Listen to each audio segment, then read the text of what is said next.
Well, hello and welcome. I'm Peasant, and I'm going to do a brief overview of everything I know about Loop Hero. So here we go. It's going to be a bit dry. No gameplay, just chat. So the first thing is the elephant in the room. Let's just get over there. I have not unlocked the suburbs. This gives XP boost on drops. That's about all I know. I haven't played with it, I haven't used it. You can unlock it in the demo, but I suspect 99% of you will not have done that. You need to do a lot of grinding to do so. If you want to know how to grind, there's a farming video, a couple of farming videos even. But yeah, I do not have the resources for this. The other one that you can grind for, if you so choose, is where are you? Where are you? This the upgraded smithy, which will get you the Smith's Forge. Again, that's also grindable, but again, 99% of you won't have done it. Yeah, so let's actually get to the stuff that most of us have. And we're going to take it from the top. So, cemetery. What do we know about cemeteries? Cemeteries spawn skeletons, which are actually a pretty dangerous enemy. They drop pretty good loot, but they hit really hard. They're a bit like little liches. They're kind of relatively slow, but hit quite hard. And this is actually quite a dangerous enemy. Magic damage seems to be pretty effective against them. The other thing that's useful with dealing with the skeletons is these. Where are they? Where are you? Road lanterns, to reduce the number. It is a scary fight, one of the scariest fights you're likely to have. So not much more to say about skeletons. I mean, there might be interactions I don't aware of. If there are any interactions I'm unaware of, please comment and I'll just make another better video. Alright, next we've got villages. So they heal you 15 plus 5 times loop HP and to give you a quest. Now the quest will basically upgrade an enemy on the loop somewhere into an elite. You'll see a little crown on there. And they'll have plus 200% health. They'll be harder to kill, and you'll get a quest reward when you get back to the village, and that'll be typically an item. So yeah, these are I'd say these are very, very useful. The other use that villages and anything you can place on the road has is that you can use them to block off areas around the Lich. So when the Lich is spawned, they will have their Lich's palace around, and if you plonk any of these things that go on the road in and around your campfire, they always arise at the same place, then you will kind of make it an easier fight. You might not want to do that, but that's something you can do with village. The other thing that works with village, of course, is wheat fields. So we're skipping over grove for now. So the wheat fields, I very rarely use these anymore. They basically they buff the village's health, and they spawn a scarecrow every 4 days. And it's been so long since I've fought them that I can barely tell you anything about that. But one thing that is interesting is that if you have wheat fields, they have to go next to villages. If you destroy the village, you will summon kind of wheaty enemies. We don't really know of any real benefit for doing that, but again, we're only playing with a fraction of the game here in the demo. So that's the wheat fields thing. Not a lot really to say about them. Scarecrows are kind of scared, they're kind of a dangerous enemy as well, but for little reward, I'd say. So what's the other thing with villages? Well, they have probably the most powerful one of the more powerful interactions is if you have villages and vampire mansions. So if you have a village and you place a vampire mansion orthogonal, so not diagonal, the other 4 directions of the 8 that are. So these two are orthogonally adjacent. This vampire and grove are diagonally adjacent. So if you place them there, you will then get a ransacked village, and you'll have a zombie fight. And again, just like the skeletons, it's actually one of the tougher fights you're going to have. So be careful not to have too many of them. Yeah, so that's basically, once you've done 3 loops, you'll then get a kind of upgraded village, Count's Lands, which heals you for more and gives you better quests. So it's generally a pretty worthwhile thing to do. But just be wary, especially in the early game, that you can give yourself some problems. Okay, so then sticking with the top stuff, we'll do the swamp. We'll cover the swamp briefly. So the swamp will basically make any healing effects apart from your own potions hurt you. So the only real interaction we've got, I'm pretty sure that the necromancer, which is one of the classes that's going to be in the full game, interacts well with swamps. But in the demo, this only really does much with vampires. If vampires are in a fight, they will give all of their allies vampirism, which will then hurt them. But the swamp is of questionable use. You will find mosquitoes there, but again, not a lot of use in the demo. But again, we've only got the fraction of the game. Okay, so last thing that we have on the road here is the grove. You'll notice, of course, that you need groves for blood groves. Now, these spawn a rat wolf every 2 days, and they can move around. So, aside from blood grove interactions, again, of course, you can place it on the road. Same with any of these, just to block lich buildings. But the other nice thing is that it's a rat wolf is generally a fairly easy fight. And the benefit is that if you have, say, enemies that like vampires that add to battles in adjacent tiles, you can make an easy fight for yourself with a grove, because it will make a vampire fight. And the vampires tend to drop, reasonable gear. Not the best gear, but, better than nothing. You probably want to have as many of them as possible to get your XP up, etc. So that's kind of groves on their own. But then blood groves are really interesting. So they can be placed near a forest adjacent to the road. So currently the only kind of forest are groves. And I'm not sure if this terminology is that precise, but this might work with other foresty things we get later on. We don't know this. So the key thing is its roots devour enemies that have less than 15% HP left. So you can use this on any tile you're finding difficult. So if you place the grove, again the blood grove has to go orthogonal, not diagonal. And then in a 1 square area around it, it will basically finish enemies that are less than 15% HP. Now, the one that's the less obvious interaction with these is that if you place you can't place a blood grove until you've placed a grove. But once you have done that, if you then remove the grove with an Oblivion, let's say, then this will upgrade and become a Hungry Grove, which will devour enemies at 20% HP, but also potentially hit you for an amount of damage. Non-trivial, 20 HP, something like that. But yeah, pretty useful. The other thing to say about Blood Groves is that if you look in their text, it says may spawn something dreadful from their remains. These are the blood golems, and they pretty much seem to drop the best drops of any enemy. But again, this is largely anecdotal. I know people have got in the config files. I'm kind of steering away from that a bit, but the blood golems that you get from blood groves drop great loot. So that's another good reason to have groves and blood groves in your deck. Okay, so that's the top level. Let's move on to these. So this is kind of things that go on the road. This is things that go adjacent to the road. And you can tell from these little symbols actually in here. It took me, actually someone had to point this out to me because I did not notice. I'm not the most observant person out there. Okay, spider cocoon. So spawns a spider on adjacent tile once a day. And that's reminded me of a particular interaction. Chrono crystals you can use to double the effect of days. So I think that means that you can apply that to cemeteries and spider cocoons. The main use of spider cocoons, and I know this from listening to the podcast, the Gap podcast, where they interviewed a couple of the devs. Spider cocoons, let's just get rid of that flashing.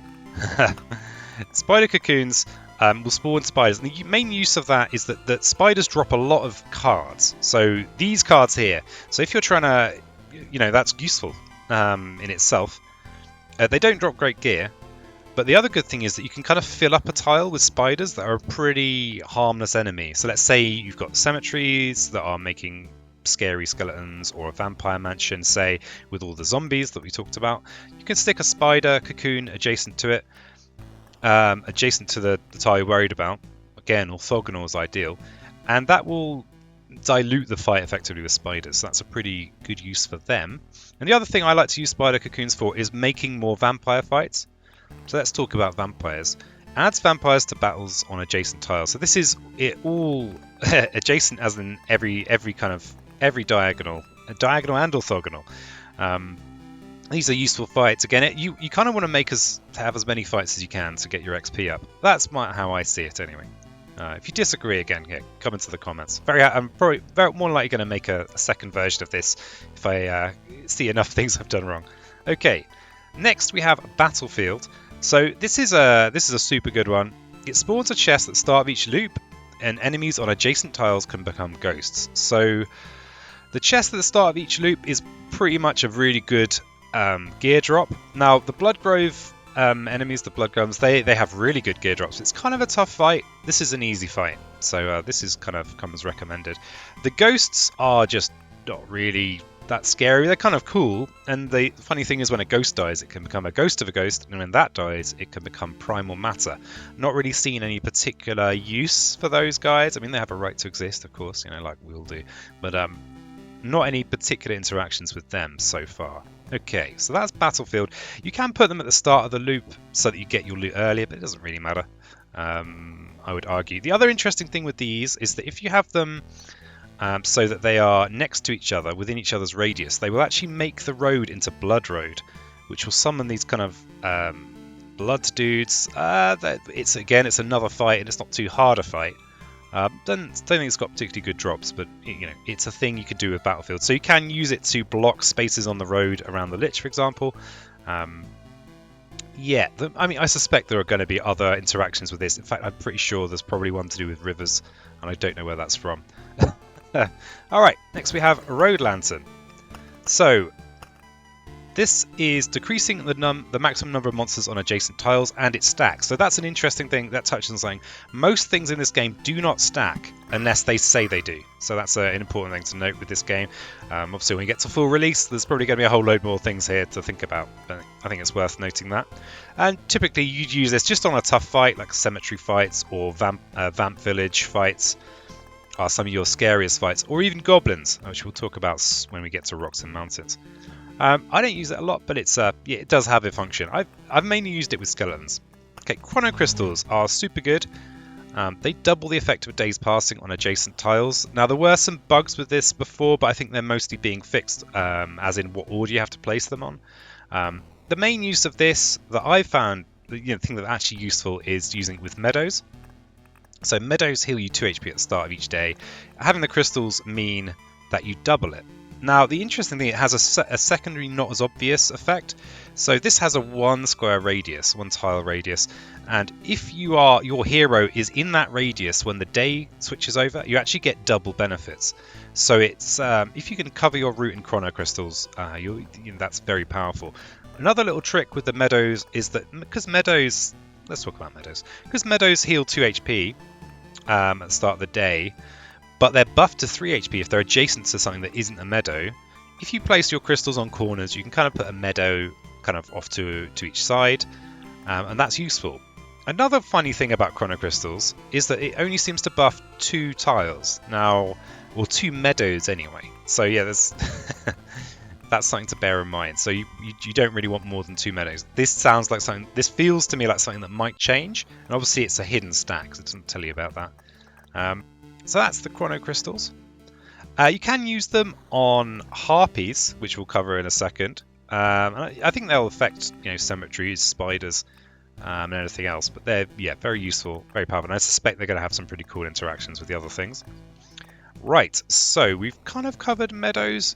So as far as I've seen, there's not much more to meadows than putting them next to things that aren't meadows. But they have uses, obviously, with treasuries. We'll talk about them in a second. Okay, rocks, mountains is a pretty big deal. And at the moment in the demo, you don't have a choice. You can't skip these, so you have to accept. You have to accept that you have rocks and meadows, rocks and mountains in your deck. Now, where do we start? So the key thing is, the first non-obvious thing about these, obviously you can just read the card. But the main thing is, just notice the text on rock there, plus 1% of base HP. Is that actually changed? Interesting, that might have changed. Anyway, the thing I was going to say is, if you have 3 rocks and mountains, doesn't matter which, in a 3x3, they will create a big mountain that will summon harpies. Harpies they're a kind of dangerous fight, but not so bad that you need to worry about them too much. But the main benefit of that used to be, God, I'm worried this has changed, and the information has changed. It used to be that rocks were inferior to mountains, because mountains would give you 5 HP for each adjacent rock or mountain, whereas rocks would only give you 2 HP in themselves, and then 2 HP for adjacent things. So it used to be that if you made your 3x3 mountain out of rocks, that was better, because the mountain would just grant you 120 max HP. Which is actually, Seamus did the maths for me, because he's a good man, which is the same as a 3x3 of mountains. Or it used to be, it might be different now. So it did used to be that making your 3x3 of rocks was marginally better, obviously depending on what you're trying to achieve. The other thing with rocks and mountains is that for every 10 rocks and mountains you place, a goblin camp will appear. Now this is one of the scariest fights you're going to have. Because they quite rapidly end up with a whole team of goblins attacking really quickly. Now, the addition of the stamina bar is going to mean that this is actually a scarier fight than it used to be. Because if you're using things like evade or counter to do a lot of your work, dealing with lots of fast attacks is actually going to make that just a scarier fight than it used to be, and it already was quite a scary fight. The things you can do about those goblins is you can use... you can place a village next to a goblin camp, and for whatever reason, the goblins don't spawn there anymore. In fact, you can place villages on a few things on the road to get rid of them, but goblins are the main one you might want to consider that for. The other thing you do is you can just Oblivion. You can just Oblivion the goblin camp. You can also Oblivion the actual goblins. And furthermore, if you want to summon the dark slime, you can Oblivion a goblin that is on its way from a goblin camp onto a onto the road. And the clearest way of doing this is when the day switches over, which is the bar that would be up here somewhere. You can then get them while they're still on the tile. So that's, as far as we know, no great reason to have those dark slimes, but there it is. This is meant to be, this is hopefully everything I know. I will no doubt forget something. So we've mostly covered rocks and meadows. We'll come back to them when it gets to treasuries. Oh, the other thing to say about rocks and mountains is it used to be that I think alternating rocks and mountains was the most efficient way of doing it. Or certainly having it so that you have a square, more of a square formation rather than a kind of a mess. Just so you get more adjacencies, because both of their max HP bonuses were based on adjacencies. Another thing to bear in mind is that if you increase your max HP, you might end up making yourself use a healing potion, but that probably doesn't matter, really, but it's worth knowing. Well, is it worth knowing? What do you think?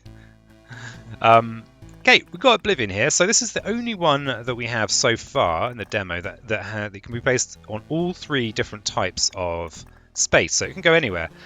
And it basically just erases monsters from the road, erases any established tiles. And we've covered some of the uses. We've covered the fact you can use it to create a dark slime if you get a goblin camp.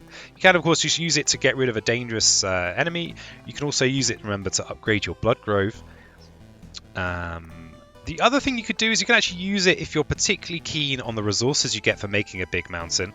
You can actually use it to destroy the 3x3, and it will revert to whatever was underneath it, and then you could put it back in, put rock or mantle back in to get it again. I don't know if that's worthwhile. An Oblivion's a pretty handy tool because it's very flexible. The other thing that the Oblivion does is it actually turns back time. So you've got this daylight tracker that would be up here, then below it you've got the tracker that tells you how close you are to the Lich arriving. If you use Oblivion to remove something, including a goblin camp, it'll actually turn back time a little bit. So which could be significant, because you might want to delete something so you can place something that's really useful without triggering the Lich, say a battlefield that you've just drawn, or a blood grove or something like that. So that's another use of Oblivion, and I'm sure I'm going to miss one. If I have missed anything, please add them to the comments. So next we have a beacon. So this is the I get these mixed up. So beacon is plus 40% movement speed within its range. So a 20% attack speed for all units. This is one that I think maybe if you're trying to do long loop stuff, it's particularly handy. The attack speed is, maybe if you've got the trait that gives you extra stuns on attacks, it might be useful. But I know, as far as I know, there aren't any particularly funky interactions with this. Nothing non-obvious, or certainly not that I know of. Okay, so Temporal Beacon. This is one that you might not have. And what that does is it speeds up time by 50% within its range. It can spawn Time Watchers, which are afraid of vampires with its aura. So this one, I don't think... I've not seen a categorical answer for this. I got this the first time I beat the Lich. It wasn't particularly early win, but I think it also wasn't... But it also wasn't particularly late. So I'm not sure how I got this, but I did get it. Because here it is. Speeding up time by 50% is useful because especially if you're using meadows and you're crystalling your meadows, because the faster time goes, the quicker you get this healing, because the day will come quicker. But I mean, obviously, if you're worried about skeletons spawning all the time and cocoons, you could be making life harder for yourself. The other thing they do is spawn Time Watchers, which are a cool enemy, but they will not show up if there are vampires in the fight. So they're actually kind of hard to kill because they will run away before the fight, but you can hit them sometimes if you've got a lot of damage or you've got damage to all, things like that. They don't seem to have spectacular drops, but again, because so much of this game is like dusted with RNG, it's hard to really be categorical about any of this. Yeah, so I think pretty useful, but then it's that thing of, do you want to dilute your deck to add this? Well, who knows. So the last one I'm going to cover is the Treasury. So it gives a random resource after placing anything on an adjacent tile and can't be built adjacent to anything. So this is just a way of getting meta currency, but the one thing that's, there are a few things that are non-obvious about it, is that when you actually fully surround it, it will give you loot, which is great. We like loot. And because loot is based on what loop you're on, it's kind of worth hanging on to this and not completing it until you really are kind of looking to have new loot. Let's say you're falling behind a bit on something.